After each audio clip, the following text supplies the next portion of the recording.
Act 3. Victor Palotti barely manages to duck behind several large boxes as Nick the Tapulous, Daisuke Honda, and at least 2 dozen FBI and a Japanese agents walks out of the door, dressed in military uniforms and armed to the teeth. Once they're out of view, he sighs in relief, then begins to contemplate everything he had just witnessed and heard. So Nick was right after all. Godzilla was in New York City for a good reason. He was trying to rescue his kid from some mad scientist, and the agents wanted to help find the babies to either kill them or free them. He wasn't too sure how either would help stop Godzilla, but he didn't think about it too long. There was a lot of new character there. Daisuke Honda, well-dressed guy working for the Japanese version of the FBI or something. A lot of agents working for him. FBI agents that they were working with. Yanami, the old paleo guy who discovered Godzilla, and Mika Saigusa, Dr. Yanami's apprentices, who didn't want to see him killed. To be honest, Victor thought to himself, that Mickey character didn't look half bad. No, bad Victor, you're a happily married man. Shaking his head to regain focus, he thinks of what to do next. It would be hard to find anyone that would believe this story. Certainly not the military, and absolutely not the media. It had ruined both Nick and Audrey, though at least Nick got a second chance. Wait, he suddenly thought, Audrey, that's it. He would get the story to Audrey. She could follow Nick and his new friends to wherever they were gonna find those babies. He could bring a camera to get it all on tape, and Audrey could report it, saving her career and Nick's. It was perfect. He ran back to his car and began driving home, stopping along the way to grab another discarded news camera, and eventually arrive at his humble abode. Except it wasn't so humble anymore. Dozens of refugees have taken shelter inside. It was like a party that Victor hadn't thrown or was invited to. He eventually finds his wife, Lucy Palotti, in the crowd and questions her about the uninvited guests. She tells him that they had nowhere else to go, and so she decided to be hospitable. He then asks if Audrey is amongst the crowd, but Lucy tells him that she was upstairs and in a very bad mood. Victor thanks her, then says he's gonna talk to her and hopefully calm her down. Lucy is a little skeptical, but he eventually convinces her. He then goes upstairs and into the bedroom to find Audrey with a red face, watery eyes, and running nose, surrounded by used tissue as he watches the news report that discusses how the military denied all of the theories proposed by Nick, and how he wasn't available for comment. Of course, they both knew that was a fancy talk of him being fired. Victor asks Audrey what's wrong, and she says that Nick's getting fired, and the military not searching for the nest is all her fault. Victor tries calming her down with little success. Audrey asks Victor what he's doing here, to which Victor explains everything. At first, Audrey doesn't believe him, but as he repeats the details over and over, he can tell she's starting to get it. He then explains his plan, and Audrey, now once again invested, agrees to go. They sneak out of the window per Victor's request to avoid getting Lucy upset, and get in his car and set off after the group of agents currently sneaking back into the city. Colonel Hicks watches through soldiers' body cams as the plan is set into motion. The bait is put out. Another huge pile of meats and fish. The soldiers get into the position. Look out to the top of every skyscraper surrounding Central Park, and every single weapon in the arsenal is loaded and set up. This time, the heaviest artillery possible has been ordered to use. Hicks isn't taking any chances this time. Colonel, all units are in positions, and the bait has been set. Wait. Well, I guess we are just playing the waiting game. Hicks sighed after saying this. What is it, sir? I don't know. There's just a part of me that worries that he might not fall for the same trap twice. The hell are you thinking about? Mayor Ebert asked. He's a big dumb lizard. Why wouldn't he fall for the same trap twice? Maya, with all due respect, you saw what happened during our last operation. The creature was smart enough to lure our choppers into an ambush where he couldn't shoot them out of the sky. We're dealing with an enemy that has some degrees of intelligence. Well, with all due respect, Colonel, I don't give a damn about how smart he is. I care about you and your boys blowing him the hell up and saving my city. Hicks sighs, knowing trying to reason with the mayor is useless. He instead continues to watch through various cameras as the waits begin. Inside the military car, Hick noticed that Daisuke and his fellow Japanese men are all chewing gums. He brings it up, and Daisuke says it's to make them look more American. Nick tells them he can do the talking if they run into any actual soldiers. Sure enough, they are stopped by a group of soldiers as they attempt to pass Central Park where the operation is currently underway. Who are you boys with? Asked the soldier with a flashlight, aiming it at Daisuke who sat in silence. We're with the 3-2, sir, Nick interjected. I didn't ask you, soldier. Well, Sergeant O'Neill, just calm down. He wants us to join him immediately, sir. But the soldier focuses on Daisuke again. You got a problem talking? Why no, sir. I'm fine, Daisuke replied in a very forced American accent. Before the soldier could reply, vehicles behind them began honking their horns. The soldiers tells them to keep moving. Thank you very much, Daisuke said again in that forced accent. It almost reminded Nick of Elvis Presley, right? Daisuke said to him after seeing his confused face. I watched some of his movies before. You Americans call him the king of rock and roll. Is that correct? Nick chuckled at that. Yes, that is correct. They carried on, unaware of the car following them. Nick asked Daisuke what exactly they were looking for to find the facility to, which he explained that because the facility was underground, according to his FBI allies, they would attempt to locate it by using the various tunnel dug out by Godzilla. Nick expresses concern, but Daisuke says he's certain that Godzilla would have left the tunnel by now after smelling the bait. They eventually locate such an opening, and all exit the vehicle and begin making their way down the precarious slope of rubble as they traverse the deeper into the tunnels. Nick noticed rotting and half-eaten chunks of flesh, of meat and fish strewn about everywhere. It seemed that the stockpile was close, but something wasn't quite right. The bite mark left on the tear of the meat was far too small to be Godzilla, who would have just swallowed it in a whole, or even his babies. These looked like something else was gnawing on the discarded meat. Sewer rats, perhaps? Maybe even sewer gators? Suddenly, a bizarre shrieking noise sounds from the cavern up ahead, making Nick, Daisuke, and the team stop dead in their track. One of them stammers. What was that? Go. No, Daisuke answered. That sounded different. Nick noticed something moving to the right and shines his flashlight over, but whatever it was is gone. He noticed another flash of movement, this time on the roof of the cavern, then another in his peripheral vision.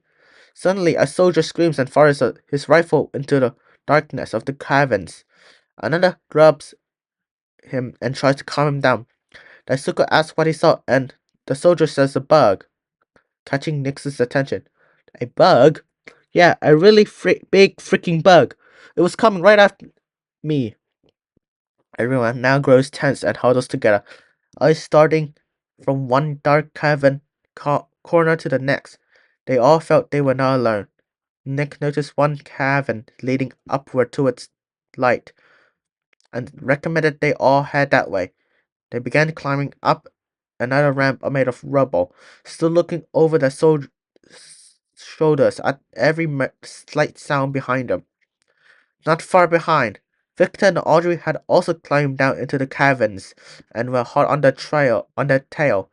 Along the way, they too noticed bizarre shadows just out of view. It creeped them out and made them speed up. Victor spots Nix and his crew climbing up a cavern, but as they make it to follow them when another shriek, this time from right behind them, makes them freeze. They slowly turn around, but it's too dark to see anything. Victor turns on the light on his camera and shines it around, at first revealing nothing. Then a huge dark shape lunges from the darkness with another shriek and lands on Victor. He screams and struggles as whatever it was tried to claw and bite at his chest and face. Audrey desperately looks around and sees a half-broken metal baseball bat. She picks it up and brings it down on the unknown creature's body, making it cry and leap on Victor. It scurries away like a giant demonic spider, disappearing into the darkness. Audrey helps Victor up and makes sure he isn't badly hurt, only a few minor cuts. A hissing sound makes them look up, and they are filled with the terror as more of those things began creeping towards them, hissing as they came. It was still too dark to fully see what they looked like, but their bodies and limbs appeared insectoid. Victor suddenly noticed a can of gasoline at his feet and gets an idea. He picks it up and throws it, its contents spilling in front of the creatures. He then pulls a match out of his pocket and tells Audrey to get back and cover her eyes. Then he throws the match. A huge burst of flames erupts in front of them, making the creatures shriek in fear and pain, then scatter, once again vanishing out of sight. Victor sighs in relief, as did Audrey when she looked up and saw they were gone. Up ahead, Nick and his team had stopped after hearing the sounds of the fight behind them. Nick is just going back to see if there was someone who needed help, but Daisuke is hesitant. Then the whole cavern begins to tremble. The crew looks around in visible fear, and Audrey notices it too. A wall of the cavern began suddenly topples with a mighty growl. Godzilla's head bursts through. Nick and Daisuke stare in awe as the creature's full body begins to emerge, then suddenly realize their danger. Therein, as Godzilla begins crawling towards them on all fours, Daisuke ordered his men to seek cover and they run into a small opening. Nick narrowly avoids getting crushed by Godzilla's hand as he takes cover. He then watches as Godzilla continues past them, and he realizes he likely didn't even notice them. Looking closer at his body, he couldn't help but feel like he sees something moving across his scaly skin. Audrey and Victor are once again stopped as they see Godzilla's massive body coming their way. Victor holds his camera to record, but Audrey has to pull him to safety to avoid getting flattened. They watch as Godzilla passes them and emerges from the tunnel into the streets with a roar. He must have finally caught the scent of the military spate. On the surface, a lookout wipes his brow as he looks over the rainy city. It had been almost an hour and still no sign of the target. Just as he was beginning to question if the operation would even work, a distant rumbling with sounds make him perk up. A rhythmic boom, boom, boom, boom sound, and a loud, low growl could only mean one thing. He runs to the other side of his burst, and sure enough, Godzilla comes into view. The monster's gigantic head moves past him, a single yellow eye regarding him with a cold glare. The monster doesn't pause as it continues forward, paying no mind to the cars it stomps on, and the building it smashes through. The lookout rushes to his radio to give the alert. Sir, we have a confirmed sighting of Godzilla in Section 5. He's headed north towards us. A soldier tells Sergeant O'Neill's, whose radios all companies and tells them to assume combat position. The message is then replayed to Colonel Hicks and Mayor Eberts, who watches closely as the radar shows the Leviathan approaches towards Central Park. All companies, do not fire until the target clears the building and enters the park. O'Neill informed his troop. I repeat, hold your fire until the target is clear of any building. Godzilla continues to march towards Central Park. Finally, his head clears the skyscrapers and he turns to look out at the open, forested space before him. It's unclear what he was thinking, but maybe it reminds him of Auto Island, reminds of his home, of his family. Soldiers look up in awe as the giant reptile lowers his gaze to stare down the shining spotlight and the military vehicles below. He growls, a sound that ver- reverberates through the ground and the bodies of the soldiers. O'Neill holds his breath and aims his guns as the monsters begins taking a slow stride towards them. For a creature of such size and ferocity, it could move carefully and delicately when it wanted to. It approaches the troop, never averting its gaze. Sir, permission to fire? A voice asks over O'Neill's radio.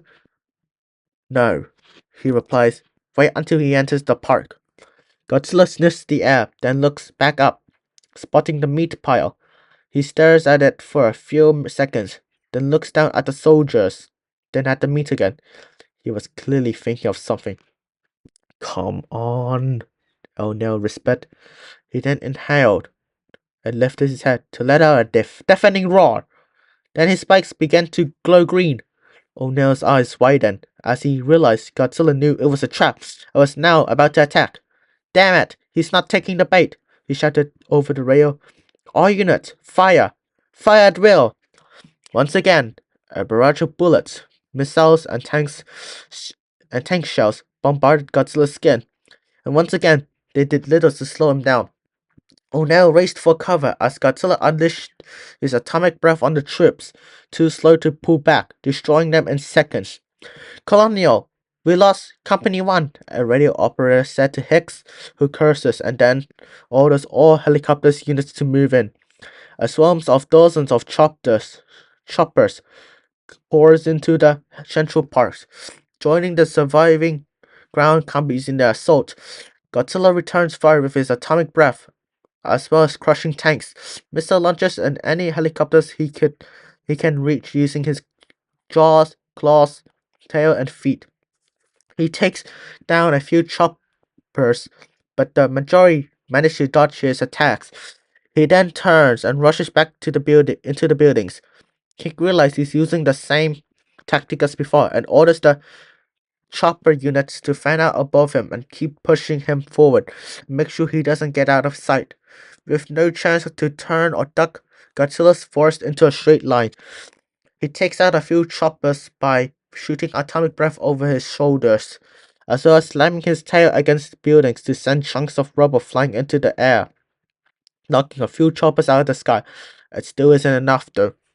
Target is in the clear. He's headed for the west side highways, the radio operator announced. Hicks watches the radar intently.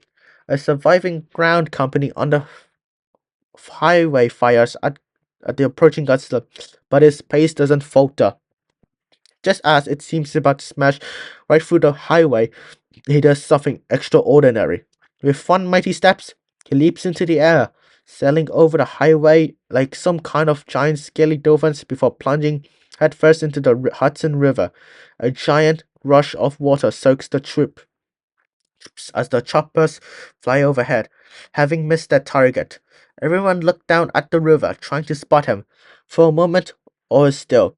Then a green glow emanates from the depths, and before they have time to escape, atomic breath explodes from the water and hits the ground troop. Then the monsters resurface with another angry roar. He turns and releases another blast at the retreating chopper troops. Explosions lights up the stormy night skies as the choppers are shut down. The monster watches their remains plummets to the earth. Then lets out another triumphant roar before diving underwater again. Hicks and Ebert sighs as the radar reads contact lost. Then Admiral Phelps suddenly speaks up, saying, Don't worry, the Navy has a little surprise waiting for him. In the Hudson River, multiple submarines are moving in, with the torpedoes prepped. They await the signal to fire. In the distance, Godzilla approaches, swimming like an overgrown crocodile. Seattle, you have permission to fire, Phelps commanded over the radio. Torpedo 1, fire, orders Seattle's captain. The missile rockets forth, heading straight for the incoming monster. The crew watches the radio for the result. It collides with Godzilla, but does little damage, and instead only makes him angrier. He roars at the sub and turns to swim straight for them. Pull back now! The sub turns to pull back, but Godzilla is scanning rapidly. Hicks and Phelps watches Godzilla's icon get closer to the sub. They're not gonna make it, Hicks said. Where are the other units? Phelps asked another operator. Indiana and Anchorage are closing in, he answered. What's our status? The Anchorage captain asked one of his men. We are locked on and closing in, sir. Fire number 1. Another torpedo is released at Godzilla, hitting him and drawing his attention away from Seattle. Now he was speeding straight towards Anchorage. Sir, the target's coming straight at us. What do we do? Fire all torpedo and pull back. More torpedoes are unleashed at Godzilla, but the kaiju swims right through the barrage with minimal effort, closing the gap further. Stand by for impact in 10 seconds. The crew braces. The captain looks grim. 6, 5, 4. Hicks and Phelps watches the radar helplessly. 3, 2, 1. Godzilla's dorsal spine cuts through the sub's hull as he swims underneath, slicing it like a can opener. Water floods into the lower levels and the submarines begin to sink. But Godzilla isn't done. He turns back, the familiar green glow climbing up his back. He then blasts Anchorage with his atomic breath. An enormous explosion destroys the sub and the crew, and sends a great burst of water high into the air at the surface. We lost Anchorage, sir. The radio operator grimly informs Admiral Phelps. Where is the target? He seems to be moving back towards Manhattan. Tell Seattle and Indiana to go full speed and prep all torpedoes. Full ahead. Prepare remaining torpedoes and lock on, repeat the captain upon hearing the order. All torpedoes, fire! All torpedoes have left the tube. About a dozen torpedoes began screaming towards Godzilla. He stops swimming, ears perking up, and looks back with a snarl. He turns, and his spines begin to glow green. He takes a massive breath, the green shining at the back of his throat, the torpedoes closing in rapidly. Impact in 5, 4, 3, 2, 1. The torpedoes hits their mark just as Godzilla unleashes his atomic breath. One last roar echoes through the water before an enormous explosion engulfs all the surrounding. The force of the blast is so powerful it pushed back the submarines and almost dents the hull. Another massive plume of water is thrown out of the river. Direct hit! Exclaimed one of the missile's operator. But did we get him? Asked the captain.